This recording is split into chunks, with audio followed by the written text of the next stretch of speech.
Depuis 2007, j'avais donné une prophétie sur la Côte d'Ivoire. J'avais dit comme ça que la Côte d'Ivoire avait tellement de richesses et de ressources, mais qui n'avaient pas encore été découvertes. Pourquoi? Parce que le Seigneur ne voulait pas qu'on découvre, ne voulait pas qu'on dilapide et que ça ne bénéficia pas au peuple. Donc Dieu attend comme un moment favorable pour que ces choses soient découvertes. Et nous sommes déjà dans cette zone. J'avais annoncé que dans les années 2013, 14, par là, les gens allaient commencer à faire des découvertes et jusqu'à ce qu'on aille dans les années 2020 par là, les découvertes allaient être vraiment extraordinaires. Je pense que ceux qui étaient là quand j'ai prophétisé à Yopougon, eh bien, ceux qui ont les vidéos, je pense qu'on a encore les vidéos, eh bien, se souviennent. Je suis très heureux de savoir qu'aujourd'hui, on a découvert une réserve d'or, l'une des réserves les plus importantes, justement. En Côte d'Ivoire, effectivement. Dieu a un agenda avec ce pays. Dieu a un plan avec ce pays. Dieu a un projet pour cette nation. Alors, il n'a pas permis qu'on découvre ces choses, sinon ces richesses n'auraient pas bénéficié aux personnes. Et donc, c'est-à-dire, dans cette phase où nous sommes dans ce triangle, maintenant, ce triangle d'alliance, où maintenant le président Laurent Gbagbo est en alliance avec, n'est-ce pas, le président, avec le parti, avec son parti, avec le PDCI, eh bien, c'est le feu vert que le Seigneur donne.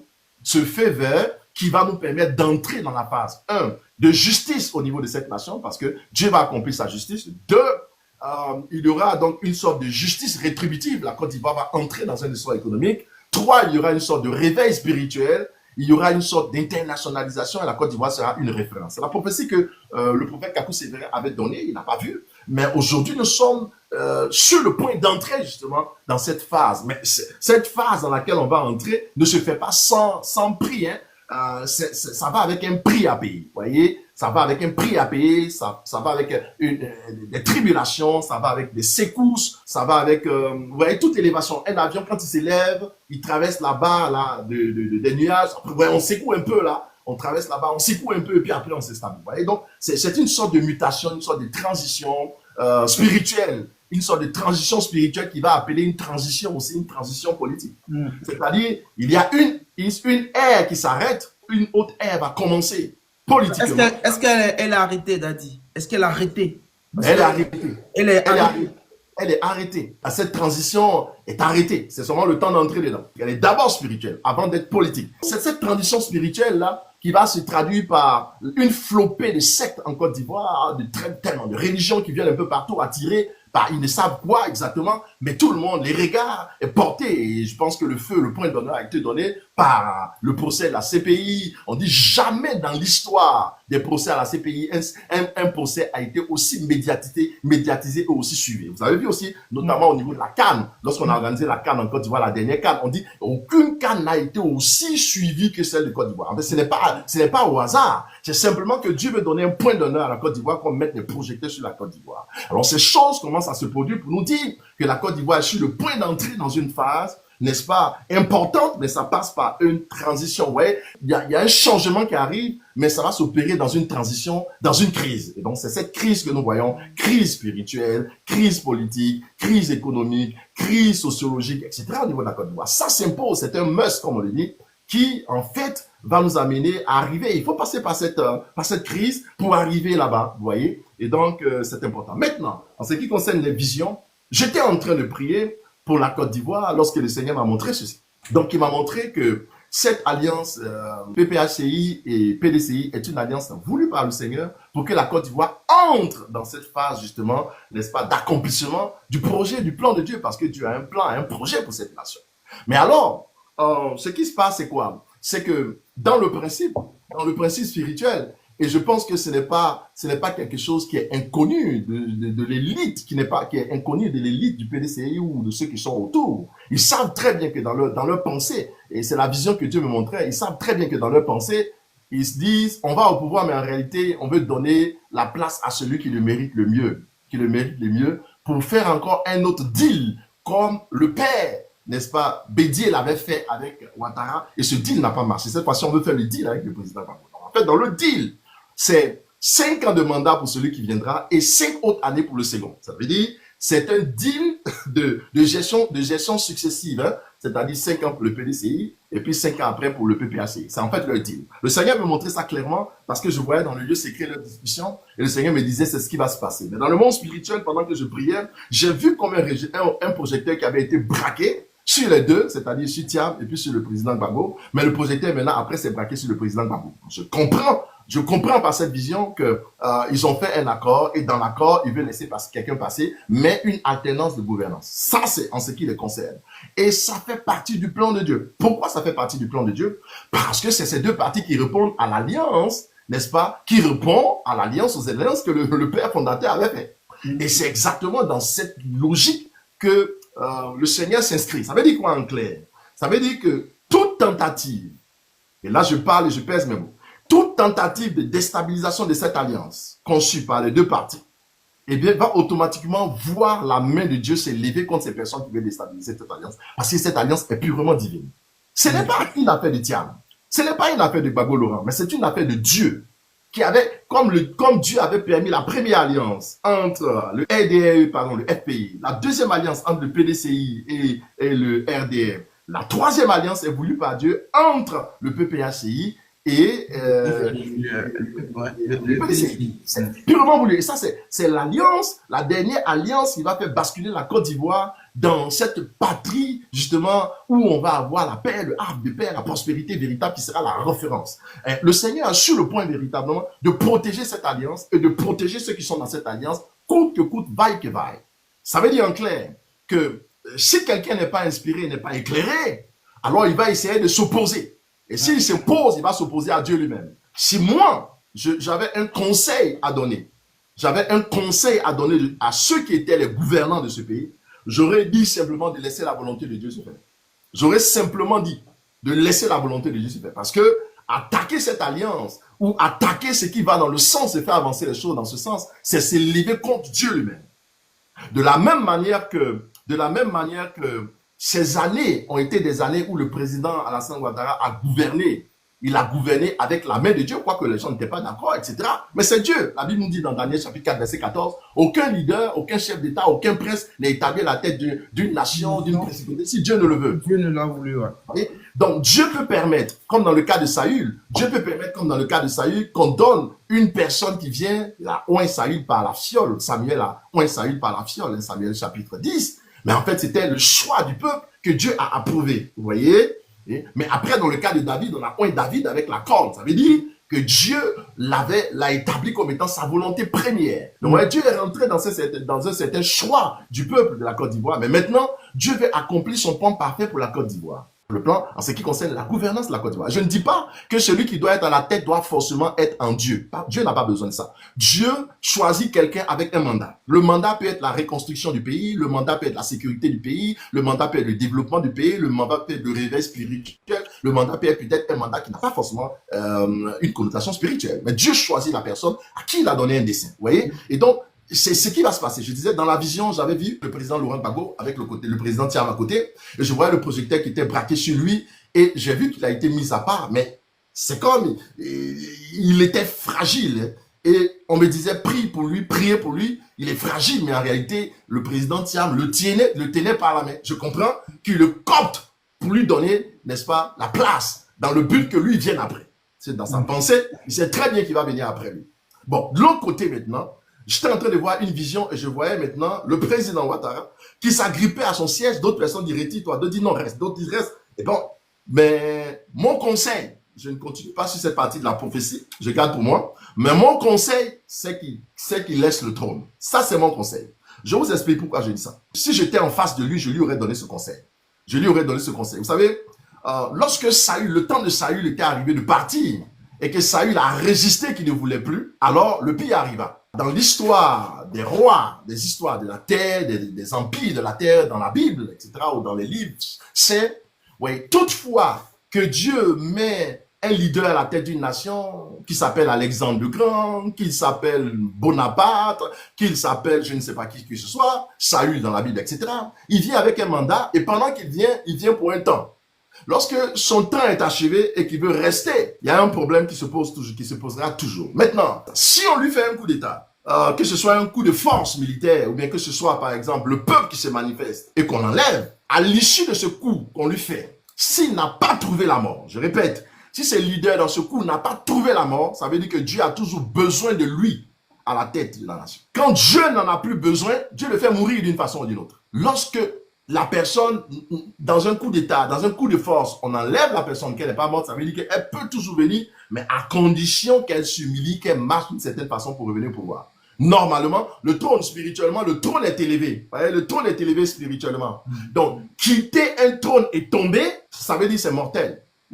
Si tu n'es pas mort, ça veut bien dire que des mains t'ont bien gardé et t'ont préservé. Vous allez voir, par exemple, Mathieu Kérékou, on lui a fait un coup d'état, il est revenu après. Vous voyez, c'était dont Dieu ne voulait plus qu'on ait fait un coup d'état, eh bien, il ne revient plus. Le président Gueye est mort, par exemple. Comprenez? Donc, alors, le président Bédié, par exemple, lorsqu'on lui a fait le coup d'état, vous voyez, lorsqu'on lui a fait le coup d'état, eh bien, il devait pouvoir normalement revenir au pouvoir. Vous voyez?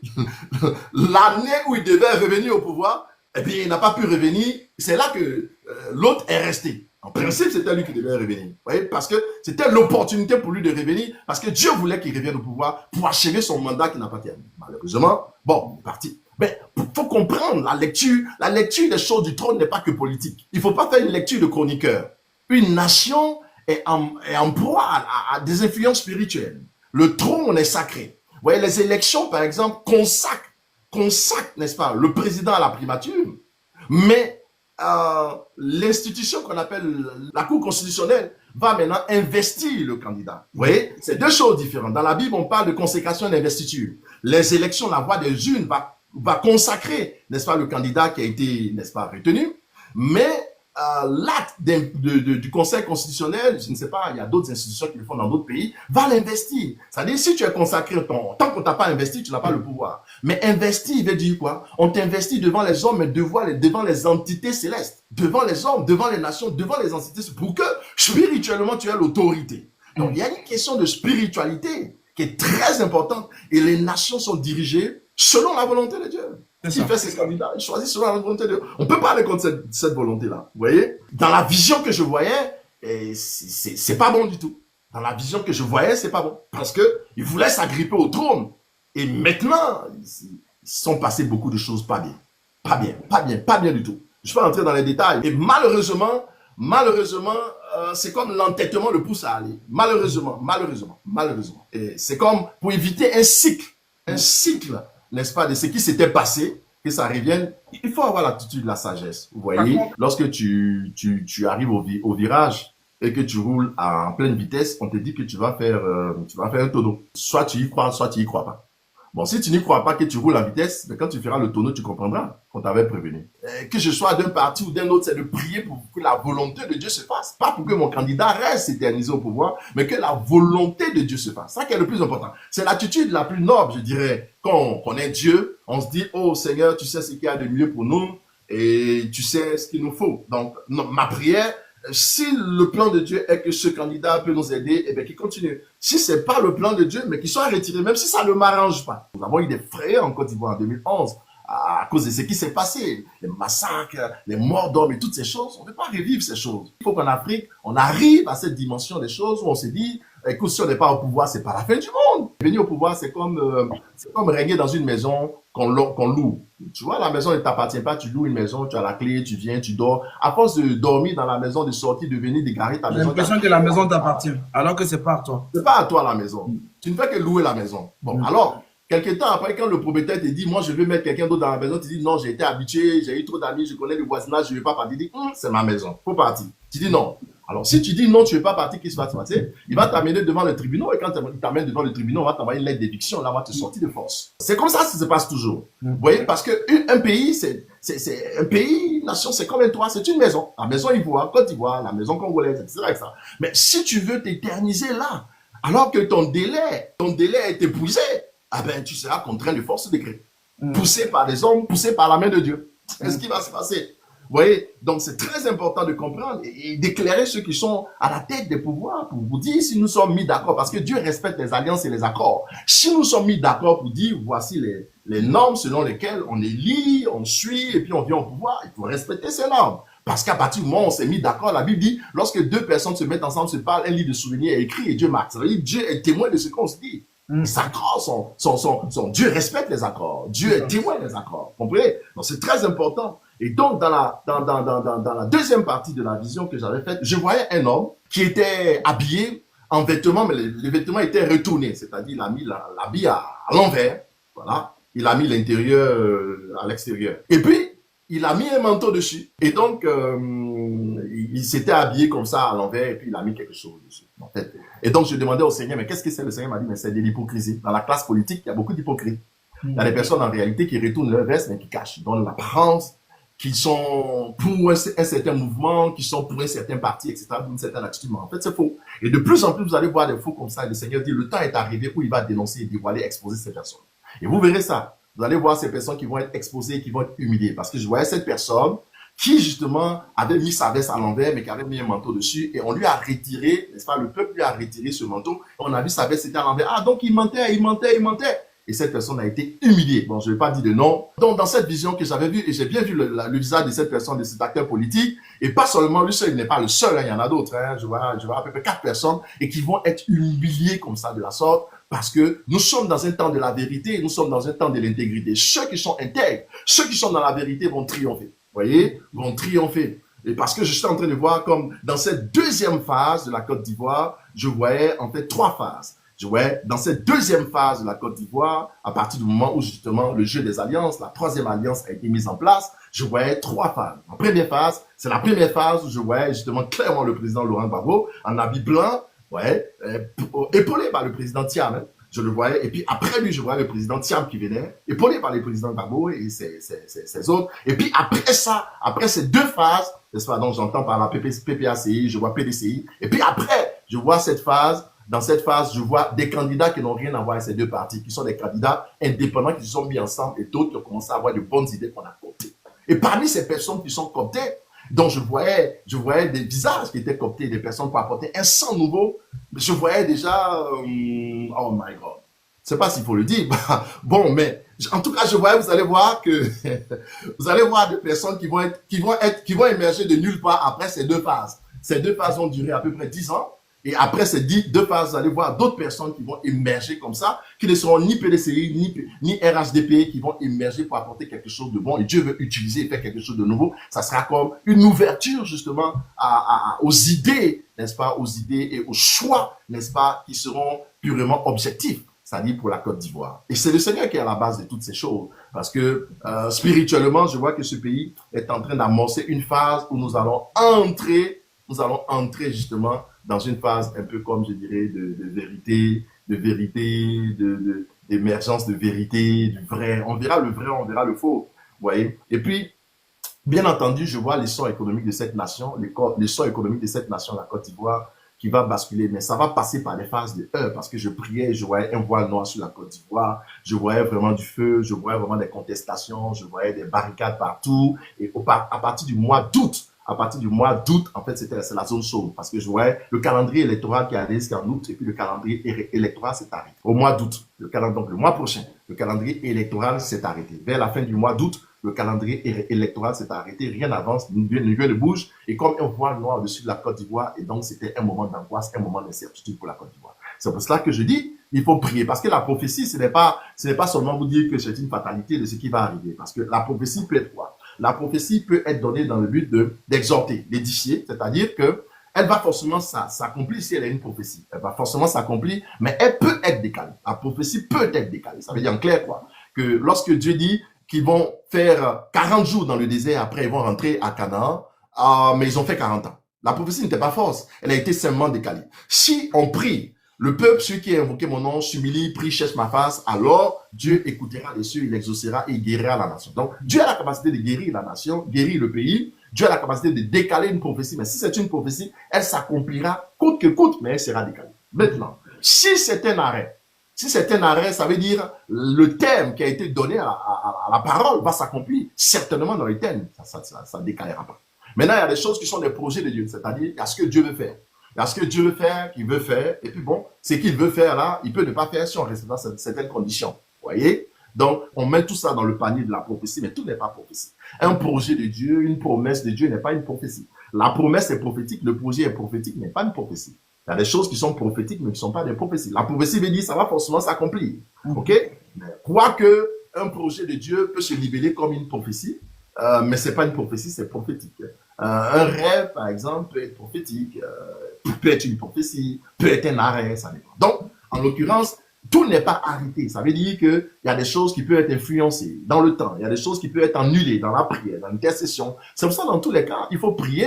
Et ce que je suggérais, c'est que nous soyons dans les dispositions à nous mettre en phase avec justement la vérité, en phase avec la lumière, dépendant de ce qu'on appelle la lumière, la vérité. En tout cas, pour moi, ma lumière, c'est Jésus-Christ de Nazareth. Si pour toi, ta lumière, eh bien, c'est lui, eh bien, il faut accepter de t'ouvrir à lui, véritablement marcher davantage avec lui. Vous voyez, il faut se rapprocher de Dieu, il faut se rapprocher de la lumière, il faut se rapprocher justement de la vérité, de l'intégrité, parce que dans la phase où nous partons, en Côte d'Ivoire surtout, eh bien, c'est que beaucoup de personnes vont certainement payer pour la fausseté, pour la duplicité.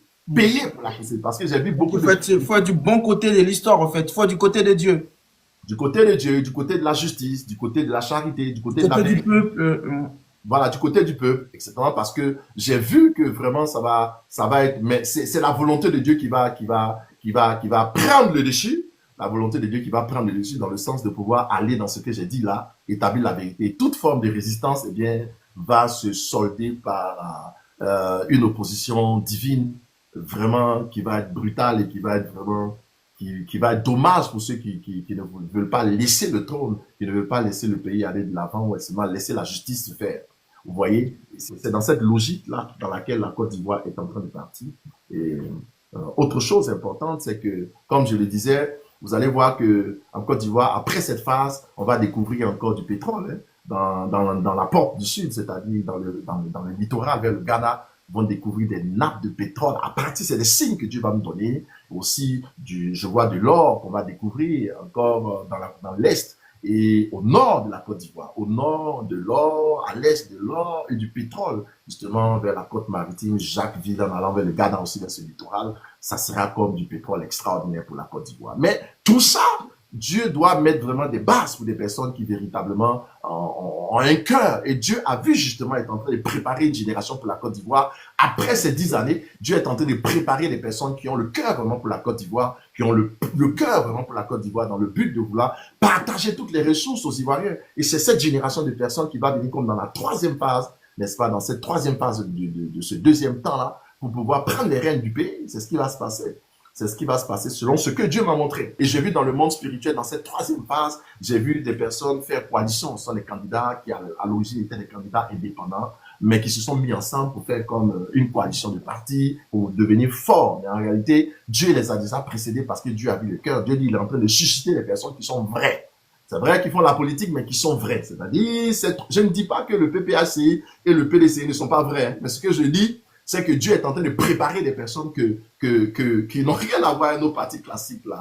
PDCI, PPACI. Pas quelqu'un selon son cœur, comme il a préparé. Des choses selon son cœur qui vont venir dans la troisième phase. Après, 10 ans après, après ce temps, à partir de maintenant, 10 ans après, il faut compter dans les années 2035 par là, vous allez voir des personnes qui vont venir, qui auront le cœur pour la Côte d'Ivoire et ça sera comme, c'est ça qui va permettre à la Côte d'Ivoire d'exploser véritablement. Autre chose que je voyais dans le monde spirituel, c'est vraiment l'ouverture, n'est-ce pas, de la Côte d'Ivoire au pays de l'AES, au pays de l'AES, dans le sens de les appuyer. Parce que l'AES va trouver cette prophétie-là va pas plaire à certaines personnes. Va trouver un port. L'AES va trouver un port favorable d'Abidjan. Bon, mais une prophétie n'est pas faite pour plaire. C'est clair, c'est clair.